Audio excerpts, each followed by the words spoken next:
We're only a few weeks or so into the release of the new Warzone, and Raven Software has put out a patch which I think is generally quite promising for what we're going to see heading into the rest of the year. Now, make no mistake, this Warzone has been an enjoyable experience, but it's had a mixed bag of some issues that have definitely been a problem. Weapon balancing, audio generally speaking hasn't been great, and stability on PC has not been ideal.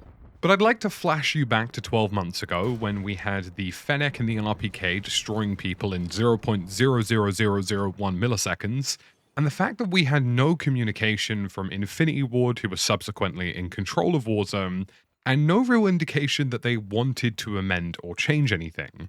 Well, things are different now. Raven Software's back at the wheel, and the first set of changes that they've announced for Warzone look very promising. To start with, the big one is audio, and I'm going to read the statement that they've made on audio because I think there's a lot to unpack here, and I think it's something that's worth knowing. They've said that they've rebalanced first person and enemy footstep audio, and since the launch of Season 1, they've been listening to feedback concerning footstep audio in Warzone, and that this initial update is aimed at addressing part of these concerns and enhancing the overall experience before heading into the holidays. It's worth mentioning, of course, every development studio has a fairly major hiatus around Christmas time. When making changes such as this, there's a complex mix of variables we need to meticulously look at and consider. One of the primary factors is to consider the fidelity of the experience across our titles and avoid too large a gap between Warzone, multiplayer, and zombies. Beyond that, changes to things like occlusion, fall-off distance, first-person versus third-party balance, or specific perk mechanics can have ripple effects due to the sheer number of interacting and overlapping sounds in a battle royale match. Please know that we're committed to ongoing improvements and ensuring that players can fully immerse themselves in the game while maintaining a competitive edge. Your constructive feedback is appreciated, and we'll continue to work towards making Warzone the best it can be on every front. Now, from what I've seen online and from what I've briefly played myself, there appears to be a good positive sentiment in terms of the changes they've made, and it looks as though this update is pushing us in the right direction. So let me know how you get on with your experience in the new audio update of Warzone. But I really like this statement, and a lot of people actually criticized it online, but I prefer the way that they've approached this. Because the audio mix in Warzone isn't as simple as, yep, just dial up the footsteps and reduce everything else. It's about making something that's competitive, how far you can hear footsteps from, how aggressively those footsteps appear in the audio mix, how you can make it so that people can actually push opponents and also can be heard. There's a lot of variables that go into audio, and definitely in the case of Warzone, there is a lot of complexity between perks, kill streaks, ambient sound, map sound, distances, gunshot sounds, so on and so forth, that create a very complex problem. And I'm glad that they didn't just say, yeah, we're going to fix it, guys. This is the fix. Good luck. They said, we've tried to make some changes in this update, and we're going to make more changes. That's a far more honest approach for how audio is going to work, and towards the end of Al Mazrah, it started getting into a really good place. So I'm hoping that it was just a minor change in terms of occlusion and how things operated that may have got it back to the Al Mazrah levels that we saw before. But generally speaking, this isn't just them saying things for the sake of saying things. This isn't PR speak. This isn't them just saying, yep, we fixed it, see you later. This is a genuine contribution to the overall audio mix and an actual commitment to continuing to improve that situation if the feedback deems it worthy. Hopefully the audio front continues to improve, but the other flip side of this update was just something that was simple and effective before Christmas. Christmas is always the worst time of the year to release a game because fundamentally the development team are away, updates don't come out, things don't get fixed, and for those of you who've been around in Warzone for a while, the Christmas period has generally been the worst period for Warzone. We had Krampus, which completely killed off Caldera because it lasted too long and produced lots of problems and lots of issues with audio and gameplay balance. We had the RPK and Fennec meta in Warzone 2, which meant that players were dying nearly instantaneously. And even back in the days of Verdansk, any game crashes or bugs pretty much weren't addressed.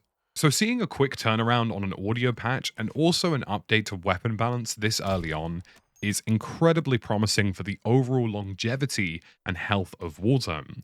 Every gun that's meta right now and moderately busted, the DG56, the BASB battle rifle, the Core 45 akimbo handguns, the Renetti akimbos, and also some of the other marksman rifles like the Interceptor and the SMG, the Fennec 45, have all received a fairly substantial nerf going into the Christmas period. It doesn't completely destroy some of them. The Interceptor will, for example, go from a 2-shot to a 3-shot slash 4-shot, which is a good change that doesn't completely ruin it, but makes it a little less OP.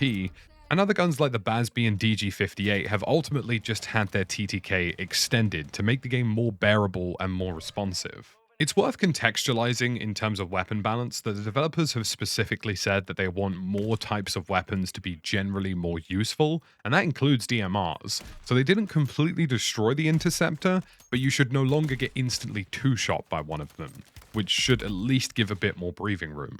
There's 2 other changes in this which are really nice to see. The redeployment in Urzikstan Resurgence has now been disabled at the end of Circle 3, which brings it more in line with how the Resurgence counter works in Vondel and also in Ashika. So this should make the pacing a bit more similar to those. Likewise, they've also disabled public events in Circles 1 and 2, and I'm really glad they've done this. Cash drops, loadout drops, and even certain things like strongholds end up being sources of contention that drastically reduce the number of players in a game. I can't tell you the number of times I've gone into a match of Warzone right now where a loadout drop at the start of the game ends up getting half of the lobby instantly killed. And this has created a lot of inconsistency between different people's experiences. I've had lobbies where everything is too fast-paced and it gets a bit confusing, and I've had other lobbies where pretty much nobody is alive almost instantaneously. And a little fix like this to public events is really going to even out the pacing of the Warzone experience, and it's a really nice, well-thought-out quality of life change heading into the winter break. Those are the changes they have so far, but notably on their Trello board, which is like an organizational board, they've listed more things that they're looking into. So redeploy notifications when an enemy is dropping in on your head is not being played consistently, and they're looking into that. They've also fixed the issue where breacher drones are dealing more damage than they're intending to, and they're also looking into issues like gulag tokens not giving you cash when the gulag closes. These are all just little simple things that are generally making things better. And for me personally, after this update, the 2 major things I want to see addressed is a fix for people dropping on my head and not getting a notification, which they're aware of, and also scanning and repairing on PC, which doesn't seem to have a cause right now. It's just general game instability. If they could address those 2 things in the next week when the Santa event goes live before Christmas, that would be a really impressive turnaround. And honestly, I don't expect a huge amount from dev teams before Christmas, but just seeing such a promising set of initial changes to make the game more bearable and less frustrating is a really good sign for the rest of the year ahead of us. So folks, that's it for this video today, with a nice initial set of changes coming to Warzone, which I think is very positive. I'm interested to see your thoughts and feelings below and how your experience has been with the new Warzone, so let me know in the comments section. As always, drop a like, drop a sub, and I'll see you in the next one.